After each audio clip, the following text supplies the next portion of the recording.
Setelah merdeka harus merdesa, adil, makmur, adab. Ada tipe-tipe yang agak sedikit berbeda, ya. Pertama, kita baru merdeka, lalu kemudian kepemimpinan itu masih wilayah yang diperebutkan antara sipil, militer. Sebagian disampaikan oleh Gus Muhyiddin. Ada kepemimpinan yang diperebutkan gitu. Militer mempersoalkan praktik sipil yang dia anggap selalu terlalu riuh, sedangkan sipil juga gagal kemudian untuk menjinakkan militer secara baik gitu. Itu sebabnya kenapa otoritarianisme bermula yang dijelaskan di buku ini yang dilakukan oleh Soekarno di awal itu lebih pada watak itu dulu, pertarungan sipil dan militer.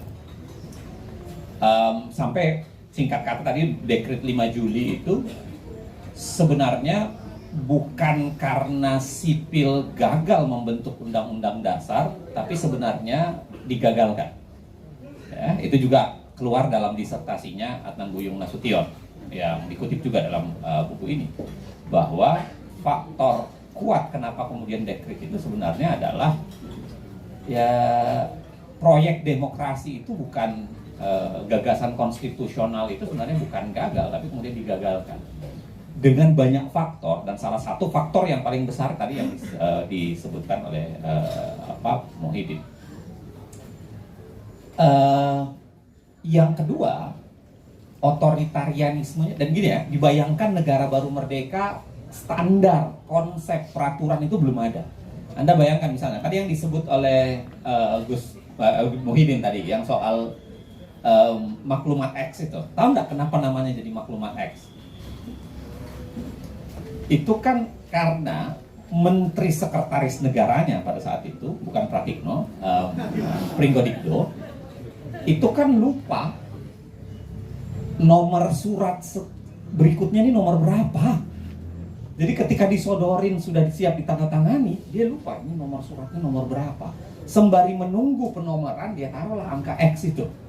Dan kemudian akhirnya lebih terkenal dari X gitu. Maklumat X, bukan maklumat 10 itu ya, itu maklumat X betul. Itu karena Pringgodikdo, Anda bisa bayangkan. Ya, negara baru merdeka, Menteri Sekretaris Negaranya puyeng, banyak hal yang harus diurus berkaitan, dan dia harus melakukan penomoran, dia lupa nomor sebelumnya berapa ya, lalu kemudian keluar angka X itu. Dan itu kemudian yang lebih dipakai. Anda bisa bayangkan, jadi ada nuansa bernegara yang memang masih kacau balau. Sama ketika Soekarno kemudian tampil, dia pun banyak melakukan kekacauan ketatanegaraan itu. Misalnya mengangkat menteri sekaligus sebagai hakim agung. Ya, ada menteri sekaligus hakim agung, ada menteri sekaligus anggota, yang itu merusak konstelasi kita kalau kita bicara soal pembagian struktur ketatanegaraan eksekutif, legislatif, yudikatif gaya Montesquieuan. Ya, itu dirusak. Nah, timbul yang kedua, jadi kalau dari awal itu karena ketidaksiapan plus banyak faktor yang lain, timbul kedua itu adalah masa di mana otoritarianismenya itu lebih tertata karena ada banyak faktor yang bagian diceritakan sangat oleh buku ini. Bagaimana Golkar mengambil posisi penting, pergeseran Golkar ini kan partai golongan karya sebenarnya ya, dari awal diikrarkan, dimaksudkan sebagai begitu. Jadi mirip logika bahwa harusnya bukan partai, ada golongan yang orang untuk bekerja untuk negara gitu ya, dan itulah yang disebut Golkar. Nah, Golkar ini kemudian menjadi mesinnya Soeharto, termasuk ketika Ali Murtopo kemudian mendorong ke arah bagaimana membaiat para PNS itu menjadi orang Golkar gitu, dengan mengatakan bahwa di fusi partai itu PNS tidak boleh berpartai, tapi dia boleh bergolongan gitu. Dan itu yang mengakibatkan semua PNS kemudian dilarikan ke arah golongan. Dan itu mesin politik. Mesin politik lainnya tentu saja adalah tentara. Kalau doktrin yang sering dikenal dengan ABRI, birokrasi, dan Golkar kan. birokrasi bekerja untuk itu. Nah, plus pada saat yang sama digambarkan juga dalam buku ini bagaimana ada proses jatuhnya Soekarno itu ya menyenangkan buat Amerika, yang memang dia berhadapan dengan kekeras kepalaan Soekarno dalam banyak hal. Di akhir sebelum Soekarno jatuh itu kan, walaupun secara de facto sebenarnya sudah jatuh di 66, tapi kan secara de jure di 67 ya. Nah, tapi Soekarno mengeluarkan undang-undang PMA Januari. Itu sudah akhir-akhir tuh. Dugaan saya bukan sekedar Soekarno memang suka dengan mengeluarkan undang-undang PMA, tapi itu dia tahu bagaimana betapa tidak mudah menyelamatkan dia ketika Amerika sudah merasa bahwa Amerika, Inggris barangkali sudah merasa bahwa ini harus diakhiri. Beberapa film barangkali bisa membantu Anda untuk menjelaskan konstelasi itu. Misalnya film yang ditulis dibikin oleh John Pilger, The New Rulers of the World. Anda searching di YouTube, saya kira Anda dapat juga bagaimana kemudian bisa menjelaskan kenapa kemudian paket undang-undang pertama yang dikeluarkan pasca undang-undang PMA itu ya dikebut semua yang berkaitan dengan kekuasaan ekonomi kan. Undang-undang PMDN kemudian lanjut kemudian, lalu kemudian undang-undang pokok kehutanan 70, undang-undang yang kemudian melegalisir bagaimana hutan bisa dijarah. Jadi ketika faktor otoritarianisme jilid 2 yang diperankan oleh Soeharto, ada faktor-faktor tambahan lainnya. Selain memang militer menyokong, lalu kemudian ABRI, birokrasi dan Golkar menyokong, plus pada saat yang sama ada kepentingan ekonomi. Ya, ada satu wilayah barangkali yang mungkin masih harusnya dijelaskan dalam buku ini, saya belum terjelaskan dengan detail. Itu adalah faktor saya luput menuliskannya juga. Faktor membesarnya anak-anak Soeharto. Ketika anak-anak Soeharto mulai besar di tahun 80-an, maka kemudian dengan seketika proyek-proyek ekonomi itu kemudian diserahkan kepada anak-anaknya ya. Bagaimana Tutut mendapatkan konsesi hampir semuanya jalan tol, mobil nasional, kemudian dapat ke Tommy, lalu kemudian Cengkeh didapatkan di situ. Itu mulai dari 80-an sampai 90-an ya, plus barangkali mungkin kalau Anda lihat Jokowi juga agak mirip begitu. Seiring membesarnya anak-anak Jokowi kan, Jokowi mulai tidak mampu lagi berhadapan dengan baik. Yang kalau isu 2014 kan Jokowi belum ada isu itu kan. Wawancara dengan Gibran sendiri, dia rambutnya masih spike gitu, mengatakan saya tidak akan ikut jejak bapak, tidak akan menggunakan ini gitu kan, tahun 2014. Tapi kalau Anda lihat ada varian yang sedikit berbeda ketika Soeharto jatuh, lalu kemudian masuk transisi demokrasi. Nah ini yang sedikit dibahas juga dalam buku ini adalah soal transisi demokrasi, jatuhnya Soeharto. Jadi kan kalau kita kenal masa antara otoritarianisme menuju ke arah konsolidasi demokrasi, itu Juan Lins, Guillermo O'Donnell itu nyebutnya sebagai masa transisi. Transisi antara otoriter menuju kepada konsolidasi demokrasi. Tetapi kan pertanyaan paling menariknya adalah apakah Indonesia memang sudah menyelesaikan masa transisinya atau tidak? Itu menarik tuh. Karena konsolidasi demokrasi itu biasanya banyak sekali ciri-cirinya. Salah satu cirinya adalah ketika kekuatan sipil bisa mengkonsolidasi dirinya, satu. Yang kedua adalah ketika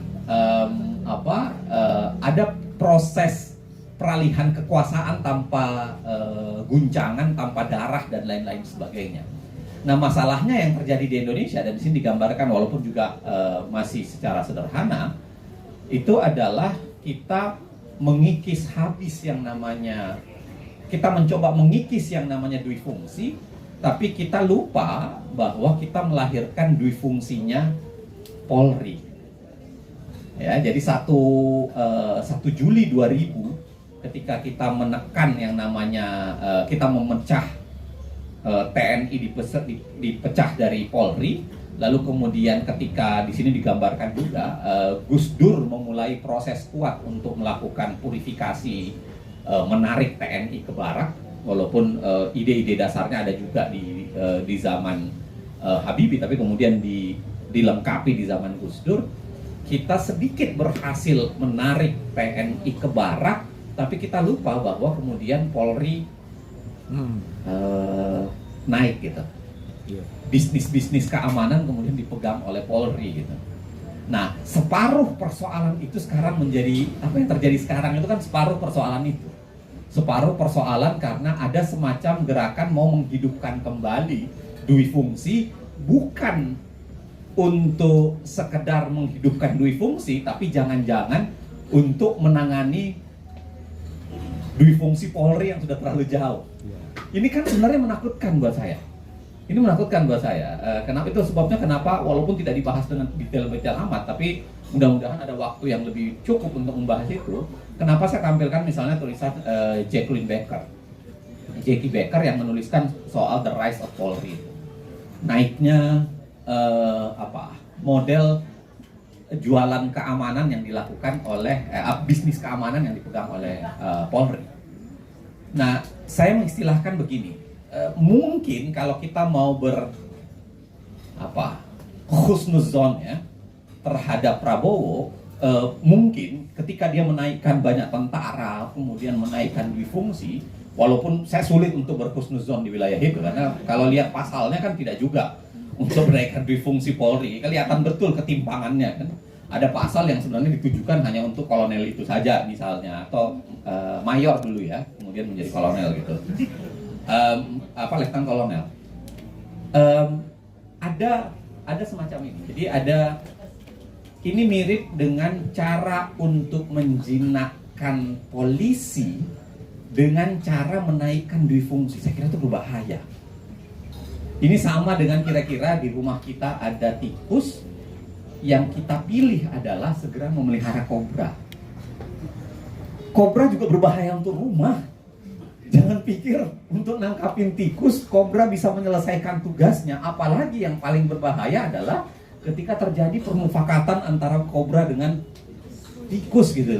Itu yang harus Anda bayangkan. Jadi misalnya tindakan tiba-tiba menaikkan tentara di Dirjen Bea Cukai, ya, menaikkan tentara di pos-pos tertentu, mungkin bisa kalaupun orang mau mungkin ini upaya untuk meredam permainan coklat, tapi kan bukan berarti ya dengan masang hijau itu kan sama berbahayanya sebenarnya ya.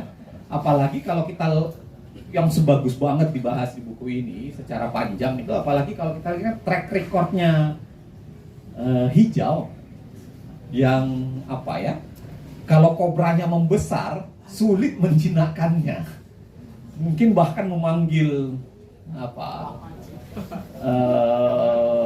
pawang dari India pun belum tentu bisa gitu ya, karena sulit kemudian menjinakkannya. Nah, apa yang kita mau ceritakan sebenarnya adalah ada nuansa otoritarianisme yang sedikit berbeda. Selalu ada yang neo, tidak mungkin sama, tapi dia punya rekaman yang relatif mirip. Karena nyaris tidak ada kekuasaan yang tidak didukung itu tadi. Militerisme selalu menjadi faktor penting pendukung kekuasaan. Ya, jatuh bangunnya akan ditentukan itu. Gus Dur barangkali mengalami ketika dia dibohongin sebenarnya tanda kutip ya, ketika seakan-akan ada dan itu membekas kan, sehingga berkali-kali Gus Dur dalam tanda kutip menyumpahi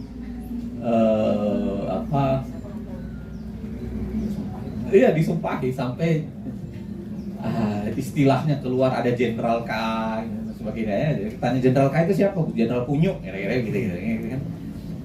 sebagai dalang dari operasi-operasi tertentu. Nah, saya kira Anda bisa melihatnya secara konstruktif, konseptual di situ. Yang kedua, nah pertanyaan yang paling menarik adalah ketika kegagalan sipil untuk mengkonsolidasi dirinya itu pertanda bahwa sebenarnya reformasi mati.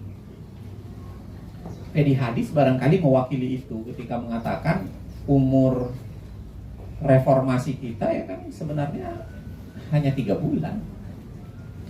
Ya, ketika sipil berhasil mengkonsolidasi dirinya menjatuhkan Soeharto di bulan Mei, tapi ternyata di bulan Agustus sudah terjadi konsolidasi balik kan?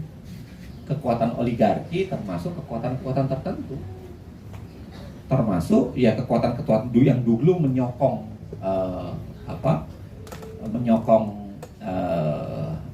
Orde Baru. Makanya ya wajar kalau kemudian reformasi berjalan seperti sekarang. Ya,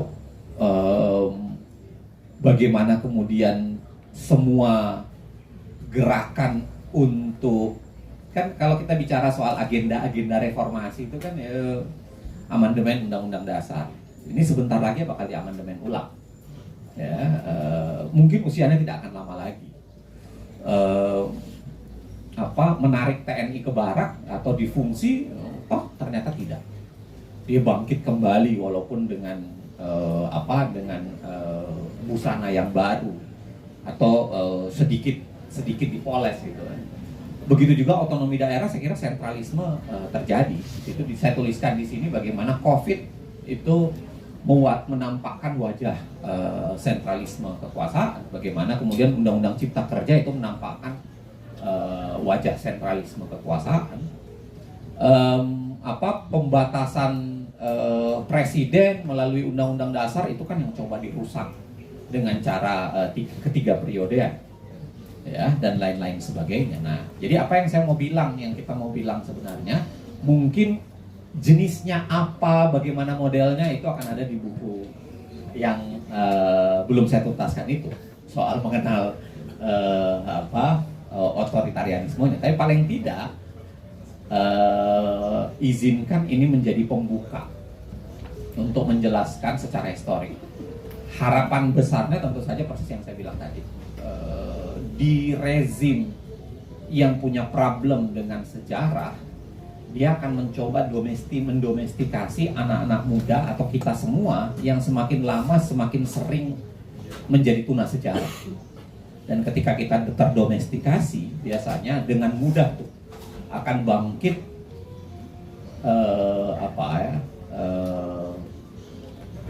mistifikasi baru terhadap rezim. Karena semua rezim kan dilakukan mistifikasi. Itu sebabnya kenapa Soekarno bisa menjadi presiden seumur hidup, dikeluarkan di TAP MPRS 2 tahun 60. Itu sebabnya Soeharto kemudian dimistifikasi menjadi bapak pembangunan, ya, dijelaskan dalam beberapa hal untuk mengatakan secara ekonomi dia mampu. Itu juga sebabnya kemudian terjadi mistifikasi di setiap presiden. Mungkin yang bisa bertahan lama memang adalah SBY dan Jokowi pasca reformasi. Selebihnya kan mendapatkan dalam tanda kutip remah-remah dari proses politik transisi ya. Habibie mendapatkannya hanya 1,5 tahun, lalu kemudian Gus Dur dan Megawati hampir paruh-paruhan, ya kan, paruh-paruhan setengah-setengah.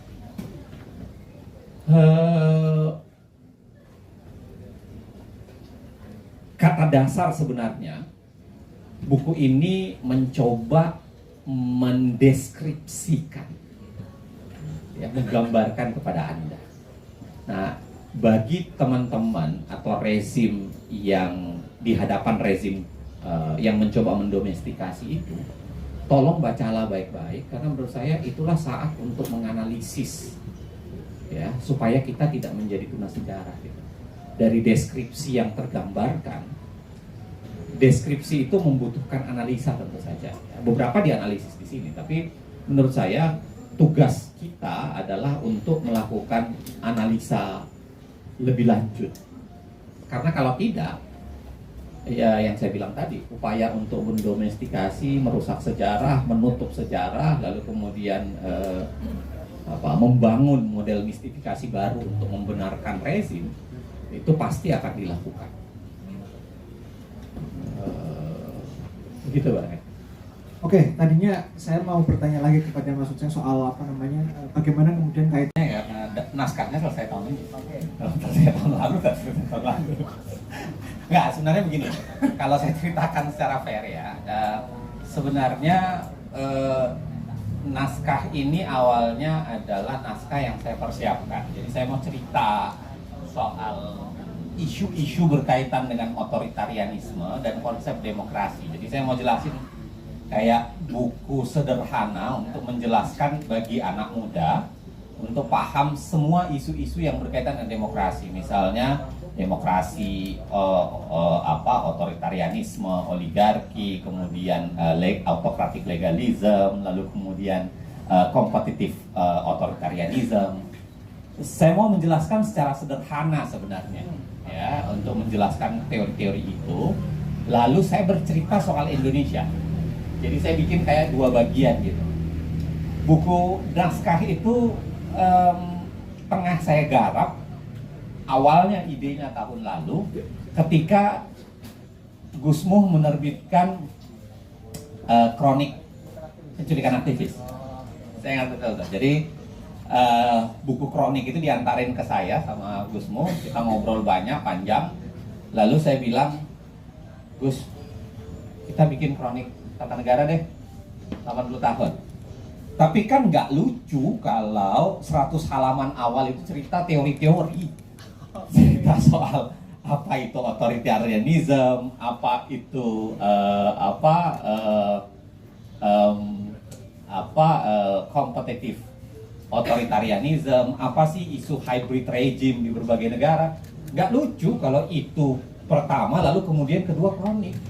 Akhirnya saya putuskan, saya belah dua, saya bagi dua. Buku-buku teori itu akan saya terbitkan tersendiri.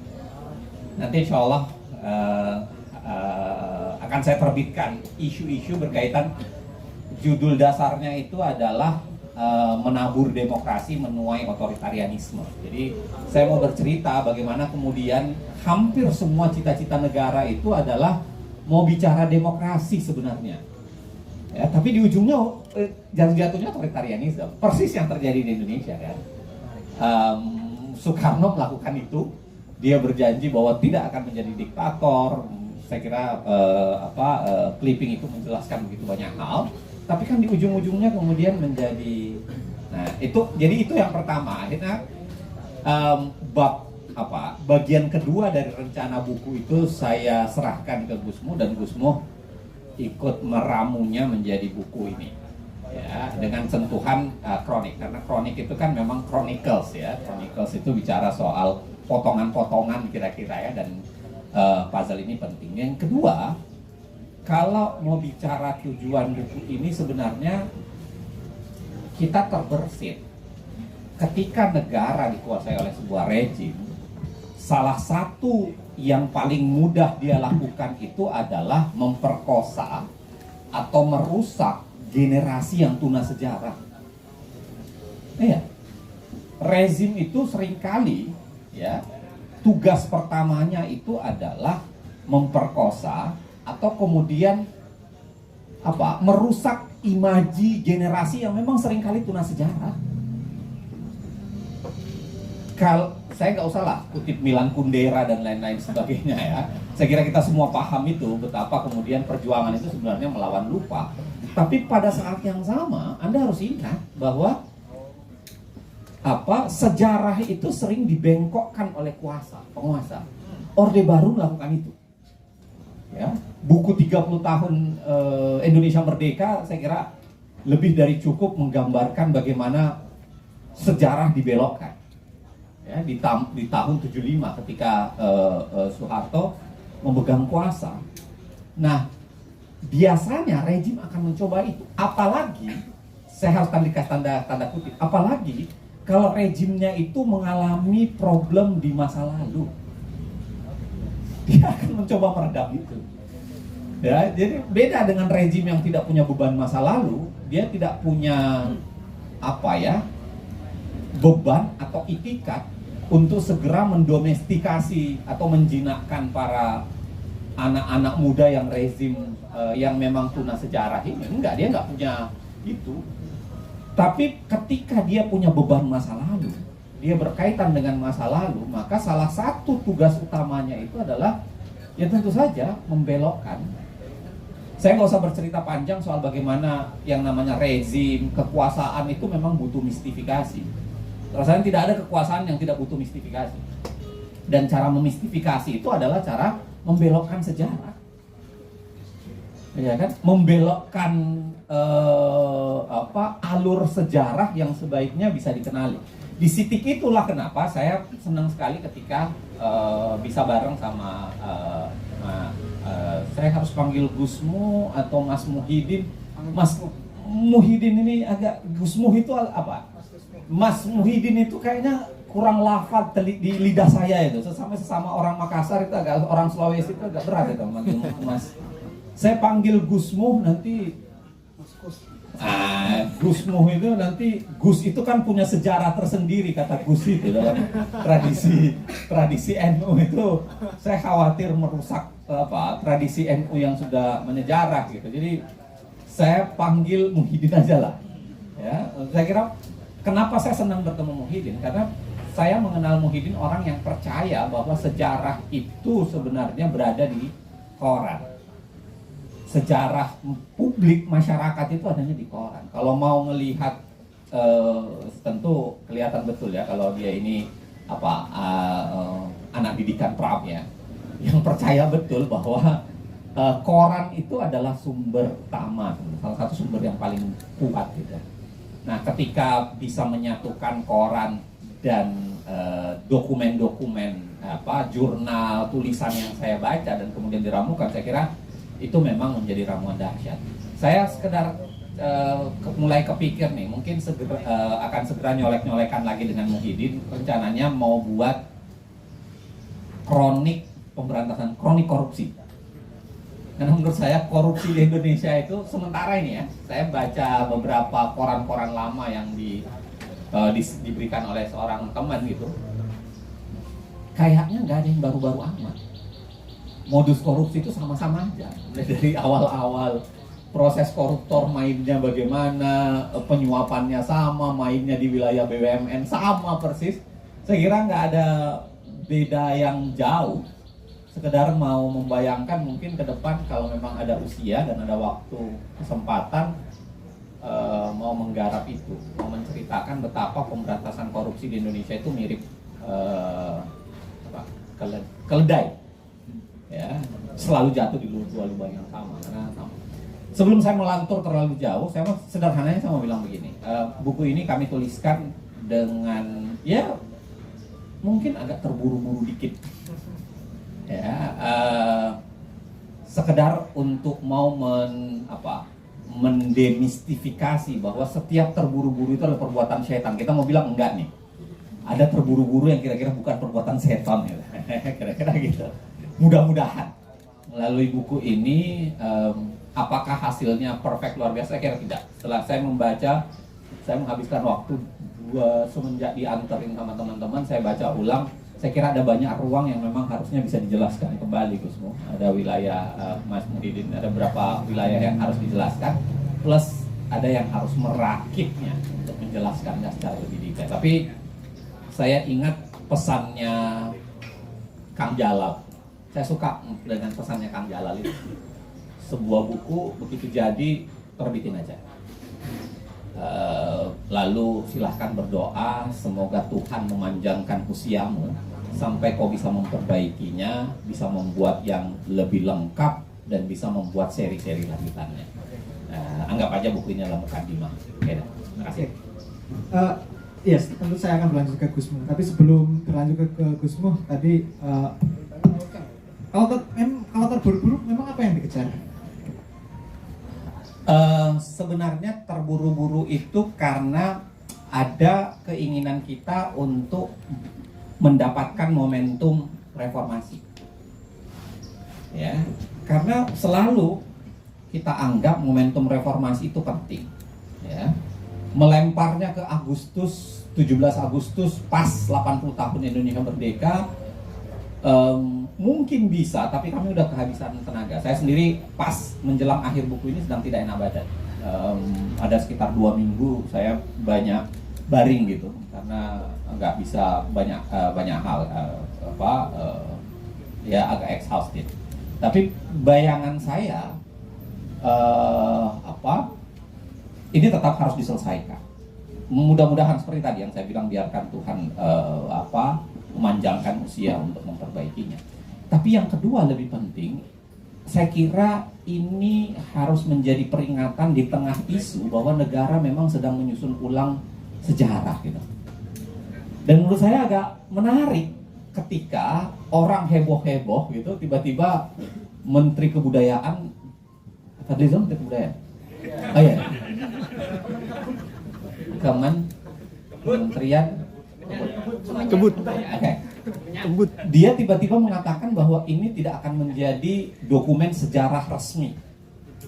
Ada 2 hal. Satu sisi saya terus ngapain orang ini bikin ngelibatkan 100 sejarawan untuk membuat dokumen yang katanya tidak akan menjadi dokumen resmi negara. Plus yang kedua, itu kalau rasa gundahnya, tapi rasa senangnya artinya saya bilang ya berarti sama aja. Akan setingkat kualitasnya dengan buku ini gitu. Bukan otoritas resmi sejarah gitu ya. Tidak akan menjadi dokumen resmi sejarah ya, berarti sama lah. Kenapa tidak kemudian kita selesaikan lebih cepat? Kira-kira gitu. Nanti saya akan kembali ke SN itu ya. Nanti. Ya, sekarang ke Gusmo. Saya di buku ini cuma penulis kedua. Gitu, yang saya disodorkan draft. Yang kedua tadi cerita Pak Uceng. Kapan itu, Gus? Saya mendapatkannya itu secara resmi itu bulan Februari. Tapi saya baca itu di bulan Maret. Jadi lama sebenarnya didiskusikan, tapi saya nggak pernah mengiyakan gitu. Proyek ini ya, lama kan? Sampai beliau menghubungi saya lewat apa? Nggak bisa dihubungi kan? Susah. Kayak pembunuh bayaran aja. Saya dihubungi lewat email gitu kan. Jadi kami berkomunikasi dengan email, itu pun susah bertemunya gitu. Jadi secara ofisial saya membantu mengerjakan buku ini 12 Maret. Itu persis dengan kereta api Indonesia itu mencetak nama saya di situ sama seperti mana Putra. Kami berangkat ke Jakarta itu secara official mengerjakan buku itu 12 Maret kalau nggak salah. Jadi kereta api yang berangkat ke Jakarta itu ya. Tapi kan sama. Pagi hari nggak, Gus? Pagi hari nggak? Sialnya malam hari. Beda sama proses. Silakan. Itu sejauh itu fajar kalau itu kan. Oh iya. Jadi tanggal 12 Maret lah pertama kali resmi buku ini dikerjakan sebetulnya. Maksud saya adalah saya mendampingi buku ini dengan yang saya lakukan adalah saya membaca semuanya apa yang dipikirkan oleh Mas Uceng gitu. Saya tahu bahwa Mas Uceng ini kan rajin olahraga. Soal gizi diperhatikan. Tiap hari lari berkilo-kilo gitu kan. Anda bisa bayangkan 80 tahun Indonesia merdeka itu ditulis dengan sangat ringkas gitu. Nah, datanglah saya yang tidak suka olahraga. Ya, enggak juga, sepeda udah lama saya tinggalkan. Saya naik bus gitu kan, untuk menghindari jalan kaki terlalu lama saya naik bus. Datanglah saya gitu kan. Tugas saya di buku ini adalah memberi banyak lemak. Nah, itu dia. Jadi kalau kalian lihat secara visual coba lihat tuh. Nah, tuh. Yang hitam itu lemaknya semua itu. Nah, pekerjaan saya yang hitam itu. Di buku ini kan ada hitam, kelihatan kan? Tuh, itu visualnya kelihatan tuh. Nah, itulah pekerjaan saya di buku ini. Jadi naskah ini naik 150% dari naskah yang diminta Pak Uceng untuk saya membantunya gitu ya. Mula-mula penerbit maunya 3 halaman karena itulah yang memungkinkan untuk ekonomi sekarang. Ya toh? Kan sangat mahal kalau sampai 3 halaman. Saya bilang siap. Bukan siap. Baiklah gitu. Kita bilang baiklah gitu. Ya gimana lagi kan, harus diiyakan gitu. Daripada mereka stres ketika saya bilang 1000 halaman kan. Jadi mereka maunya 300 halaman gitu kan. Padahal saya tahu diri saya sendiri, saya ukur, saya tidak mampu mengerjakan buku yang tipis. Salahnya itu kan. Bukan sombong, memang kenyataannya begitu kan. Jadi sudah 3 halaman oke gitu kan. Lalu saya kasih contoh pertama gitu, dekret presiden gitu. Di layout 26 halaman gitu kan. Saya tahu dekret presiden itu kecil karena ada satu materi yang sangat panjang dalam buku ini, dalam sejarah Indonesia. Satu, perundingan. Itu kan panjang sekali sejarah perundingan kita itu, dari Linggarjati sampai KMB. Perundingan itu saya tunda karena terlalu panjang gitu kan. Saya kerjakan yang kecil-kecil gitu. Karena setiap hari harus ada di store. Jangan sampai ada waktu yang luang gitu. Yang kedua yang lebih panjang lagi adalah demokrasi parlementer 50-an itu. Dari kabinet Natsir sampai kabinet Juanda. Itu panjang sekali. Itu saya tunda juga pekerjaan itu kan, karena panjang sekali. Akhirnya saya kerjakan yang kecil-kecil. Ini adalah siasat gitu. Ibarat mengerjakan fiksi itu, kalau udah tahu plotnya, bisa dikerjakan di bagian mana saja. Yang penting jangan ada waktu 1 hari 1 pun itu tidak mengerjakannya. Di bulan April tiba-tiba saya pengen ke Sulawesi pulang kampung gitu. Itu dia. Saya tunda pekerjaan itu, mendingan saya mancing daripada kepala saya. Karena saya ada tanda-tanda di kepala saya udah mulai pusing dengan sejarah Indonesia ini. Bukan karena kolesterol kan? Enggak, saya pusing aja. Akhirnya saya ambil liburan di Sulawesi kan, 1 bulan, bayangkan itu. Panjang bulan April saya libur kan. Jadi sampai pada tanggal 8 Mei itu pekerjaan ini masih di bab 1980-an, bayangkan itu. Saya harus mengerjakan sampai SBY menang pemilu 2004. Mandek di 1980-an, asas tunggal itu. Nah ternyata asas tunggal itu panjang sekali, 10 tahun efeknya. Jadi Petrus itu efek asas tunggal itu. Gerhana matahari yang menakutkan itu efek asas tunggal. Kenapa saya tahu? Karena Gus Dur bilang begitu. Gus Dur bilang Petrus sama Petrus sama gerhana matahari total yang kalian lihat di tahun berapa? 2016 ya. Dengan sangat gembira, riang di tahun 82 dan 83 itu adalah menakutkan. Itu kalian nggak bisa keluar rumah itu teror itu. Gus Dur bilang itu teror asas tunggal Pancasila itu. Lalu Tanjung Priuk, lalu bom yang sekarang lagi heboh lagi Borobudur itu toh. Bom Borobudur, bom BCA, terus kasus Arisalah, masjidnya Pak Faiz itu apa namanya? Sudirman. Nah, itu ada orang menerbitkan buletin kecil itu, kayak buletin Jumat itu. Nah, itu ada kasus di situ. Seumur hidup itu penjaranya itu. Menerbitkan buletin loh. Isi buletinnya itu anti Pancasila itu. Nah, itu kena efek gitu. Lalu puncaknya itu adalah Lampung gitu. Jadi panjang 10 tahun itu adalah pengaruh asas tunggal. Mengapa harus diambil asas tunggal? Karena ibu kota tata negara. Ya, bukan siksa Orba. Ini buku tentang tata negara. Jadi buku ini bisa dibaca oleh mahasiswanya Pak Uceng gitu ya, mahasiswa hukum tata negara. tapi juga bisa dibaca oleh teman-teman yang awam terhadap tata negara.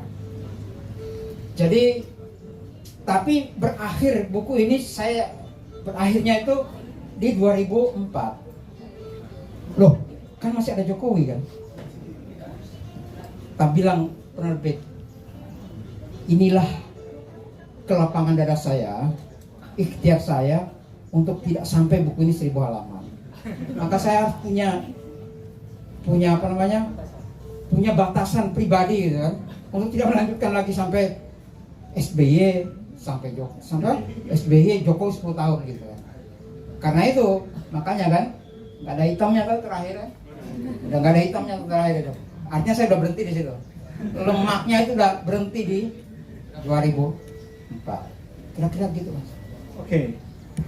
Tapi Gus, gara-gara lemak ini buku ini akhirnya bisa berdiri. Tanpa lemak dia nggak bisa berdiri Gus, meskipun sehat. Masa sih itu yang nggak bisa berdiri? Ya, jadi kawan-kawan tepuk tangan lagi atas usaha yang saya pikir bukan usaha yang ringan, apalagi buku ini seperti tadi dijelaskan oleh Mas Uceng dan juga Gusmu, perjalanannya sebetulnya tidak lama dan cukup singkat begitu. Dan bagaimana kita melihat upaya dalam waktu sekitar 2 bulan itu untuk menghasilkan rangkuman apa yang disebut Gusmu sebagai eksperimen bernegara Republik kita gitu selama 80 tahun. Nah, saya akan kembali bertanya. Ada yang saya lupa tadi. Beban yang saya alami ketika mengerjakan buku ini adalah saya harus menemukan clippingnya, itu dia. Apa yang diberitahu oleh Pak Uceng lewat teksnya itu, saya berikhtiar secara pribadi dan memaksa rekan saya itu, namanya Putro dari Klaten itu, untuk mendapatkan clipping itu. Harus didapatkan. Nah itu dia doktrinnya itu, nggak boleh enggak. Nah, ya karena dinas sejarah melakukan itu Pak.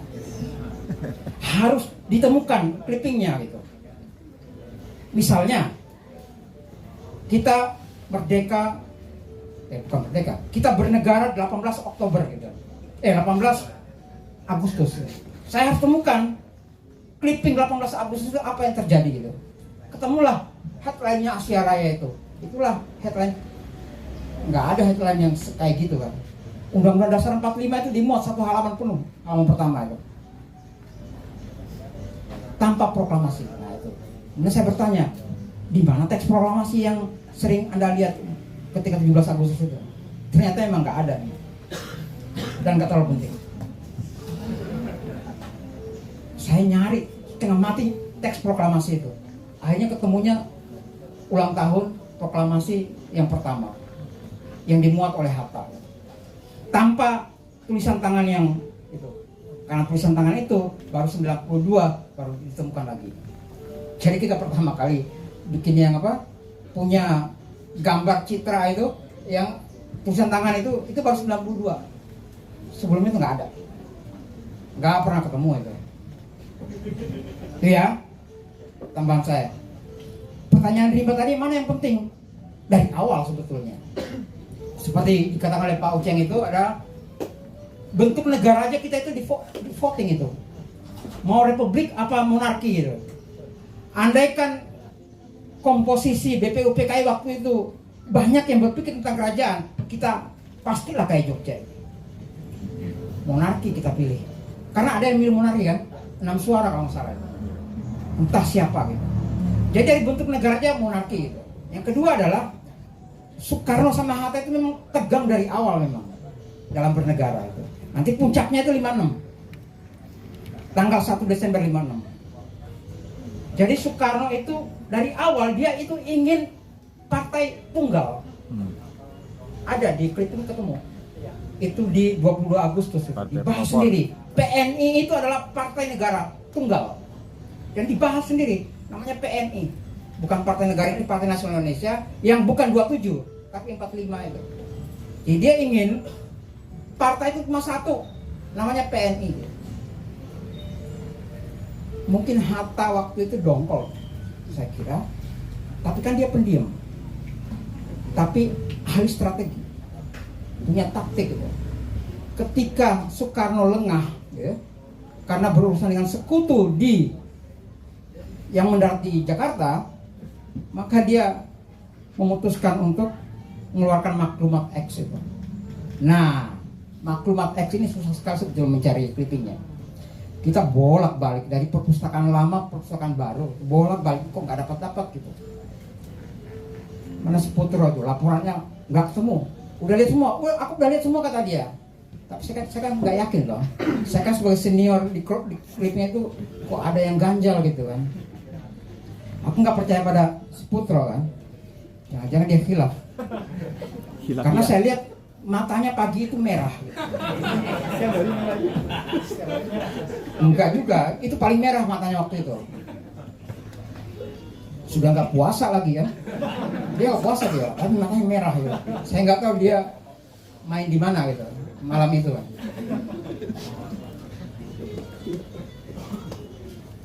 Sementara dia pulang balik itu, saya kemudian ke Perpustakaan Nasional kembali ya, untuk membuka kembali. Masa sih gitu kan? Akhirnya saya buka yang tidak dia duga gitu. Koran dia tidak duga itu adalah koran yang punya Tionghoa. Ketemu maklumat X di sini. Jadi dimuatlah di maklumat X itu di koran Tionghoa itu. Ketemu. Disitulah Hatta menolak gagasan Partai Tunggal itu lewat sebuah belait namanya maklumat X itu. Saat itulah kita mengenal multipartai. Jadi seluruh rakyat Indonesia boleh berpartai gitu, asal demi Indonesia. Dua orang ini dari maklumat X itu kan kemudian eksperimen itu bekerja kan. Karena ada dua keputusan waktu itu, Oktober sama November 45. Keputusan yang kedua adalah Syahrir jadi Perdana Menteri. Kan agak aneh sebetulnya. Undang-Undang 45 kan presidensial kan. Presiden lah yang membentuk menteri gitu kan. Oktober 45 beda Perdana Menteri. Jadi Undang-Undang 45 itu bertahannya cuma September 2 bulan pelaksananya. Setelah itu mulai membelok itu. Eksperimen pertama itu. Sejak itulah kita punya Perdana Menteri banyak sekali kan. Itu satu. Yang kedua adalah yang menarik di buku ini adalah kalau kita lihat ya, Papua itu memang menolak sebetulnya untuk masuk ke Indonesia dari awal. Dan dia menjadi kutukan bagi kabinet-kabinet. Ada 4 kabinet jatuh karena mengurus Papua. Jadi Papua itu dari awal sebetulnya menolak terus-menerus untuk masuk. Yang paling ekstrim adalah hasil KMB itu. Agustus 49 ya. Kita bisa menerima RIS yang bukan negara kesatuan. Bayangkan, kita bisa menerima loh ya. Yang hari ini kita nggak bisa lagi leluasa mengatakannya NKRI harga mati kan. Padahal kita dulu tuh RIS itu terima. RIS itu beda sama sekali sama negara kesatuan Republik Indonesia. RI itu cuma Jogja, Banjarnegara, Karasidenan Kedua itu, Magelang, Jogja, ya dikit-dikit lah di sini. Itu namanya NKRI itu. Lainnya itu RIS semua itu. Dengan Mr. As'ad sebagai presidennya. Jadi disebut NKRI itu cuma dekat-dekat sini aja. Kita terima loh RIS. Tapi yang tidak bisa disepakati waktu itu adalah Papua. Ditunda. Kan mirip dengan BPUPKI ketika persidangan. Yang kemudian Soekarno sampai teriak itu kan, saya bukan imperialis gitu. Karena sering disindir oleh Hatta dia. Yang ingin memasukkan Papua, memasukkan ini dan itu kan sebagai batas negara. Itu dijeda juga. Udahlah, kita nggak usah bahas Papua, ditunda aja dulu. Nah, penundaannya itu sampai KMB. Tertunda Papua. Ya. Lalu ketika kembali ke NKRI gitu, 1950, 17 Agustus itu, tanggal 50, dengan Natsir sebagai Perdana Menteri pertama. Mengapa dia menjadi Perdana Menteri? Karena dia punya mosi integral itu untuk kembali ke negara kesatuan. Salah satu program utamanya adalah selain pemilu nanti 55 adalah mengurusi Papua. dan tidak jadi. Dia jatuh salah satunya Papua, kedua nanti itu Mosi Hadikusuma PNI kalau nggak salah. Lalu Papua juga ketika dibahas di kabinet Burhanuddin Harahap, itu jatuh itu karena urusan Papua ini dikutuk betul oleh Papua ini. Lalu kita menunda lagi Papua. Artinya Papua ini secara baik-baik itu tidak bisa. Oke, jadi Republik ini punya pengalaman kalau dibahas secara baik-baik, dialog gitu ya, damai gitu, nggak pernah mau Papua ini. Akhirnya Soekarno mengambil jalan kekerasan gitu. Dia batalkan semua KMB dan dia proklamasikan untuk mengambil jalur kekerasan gitu. Lahirlah Jogja sebagai, itu ada jalan Trikora di situ kan. Itu loh, jalan Trikora itu loh, KM 0 sampai alun-alun utara itu jalan Trikora itu. Jalan apa sekarang? Itu jalan kekerasan diambil karena Papua selalu menolak untuk diajak baik-baik. Lalu PPRA datang kan? Setelah PPRA datang, kekerasan di mana-mana sampai sekarang. Nah, itu yang kedua. Yang ketiga, ketika saya melihat sejarah ini setelah ditugaskan oleh Pak Oceng itu adalah Angkatan Darat ini tidak seperti siapa Gubernur Jawa Barat kan?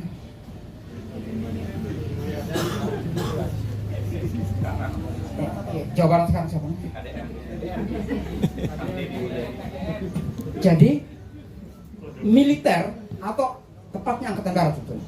Angkatan Darat karena di barat itu Angkatan Darat sebetulnya ya. Nggak mungkin dimasukkan di Angkatan Darat apalagi Angkatan Laut muntah semua itu anak-anak gila aja masuk Angkatan Laut gitu kan, dibawa naik kapal di mana-mana itu bisa muntah mereka. Jadi Angkatan Darat itu tidak sehebat yang ada dalam benak Gubernur Jawa Barat. Karena Gubernur Jawa Barat itu mewarisi apa yang disebut dengan Nugroho Susanto itu SNI itu pembuatan sejarah baru selama Orde Baru.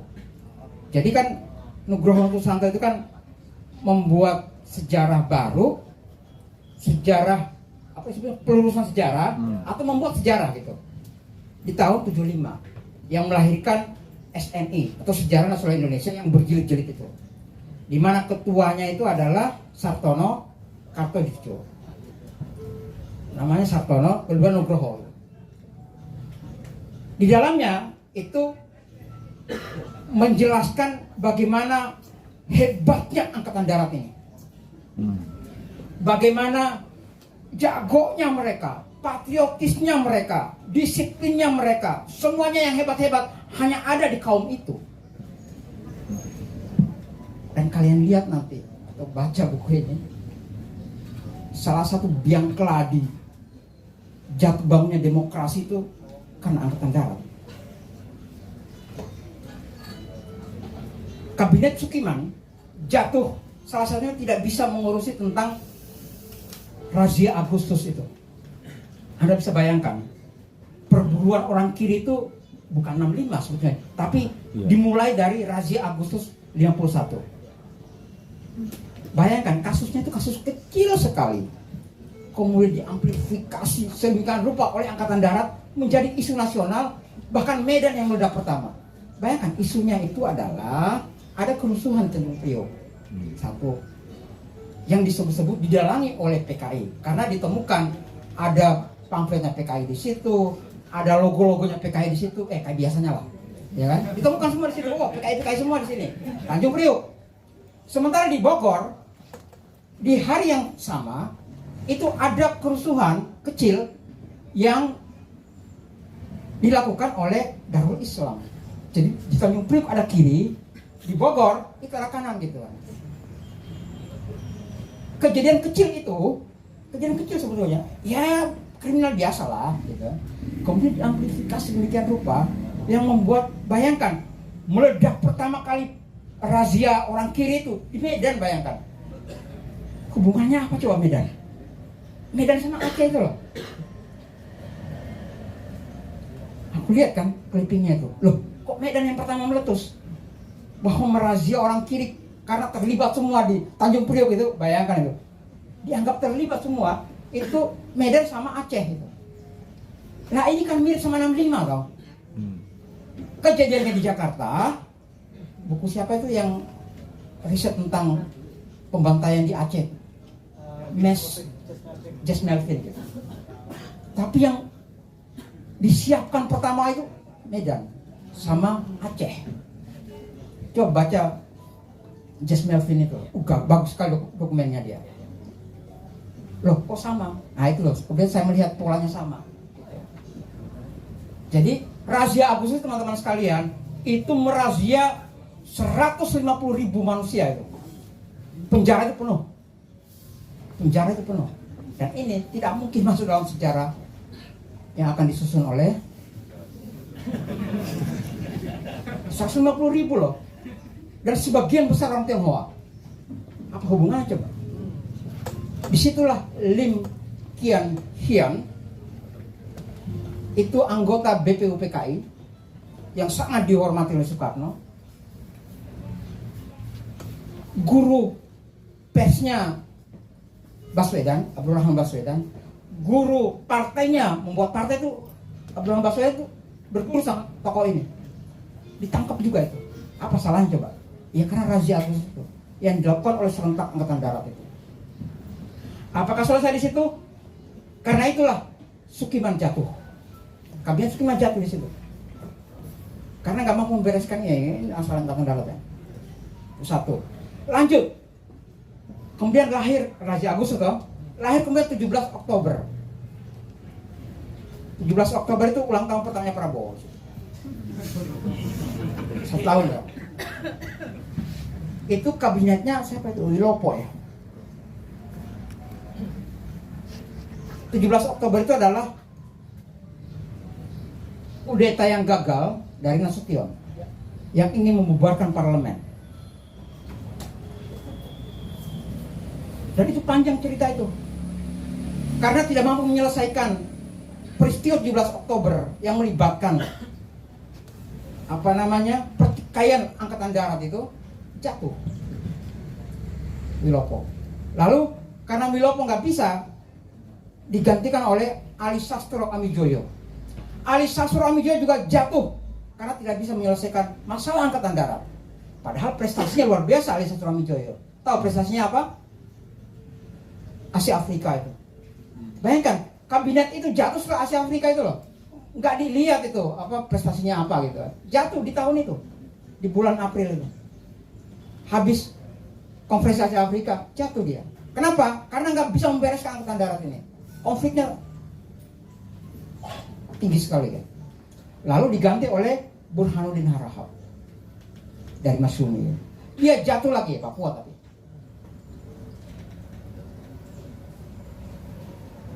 Burhanuddin Harahap diganti oleh Ali Sastro Amijoyo lagi. Dia jatuh lagi karena masalah internal Angkatan Darat. Seterusnya begitu teman-teman sekalian sampai dekret presiden. Nah disinilah harus Anda ingat kenapa dekretnya Gus Dur gagal sementara dekretnya Soekarno berhasil. Apa faktornya? Ya. Jadi kita itu punya sejarah dekret yang berhasil, dekret yang gagal. Faktornya adalah Angkatan Darat. Karena Angkatan Darat mendukung. Gus Dur nggak didukung. Hanya gertak gitu kan. Tapi Angkatan Darat tahu diri kan. Kenapa tahu diri? Karena parlemen lagi kuat-kuatnya.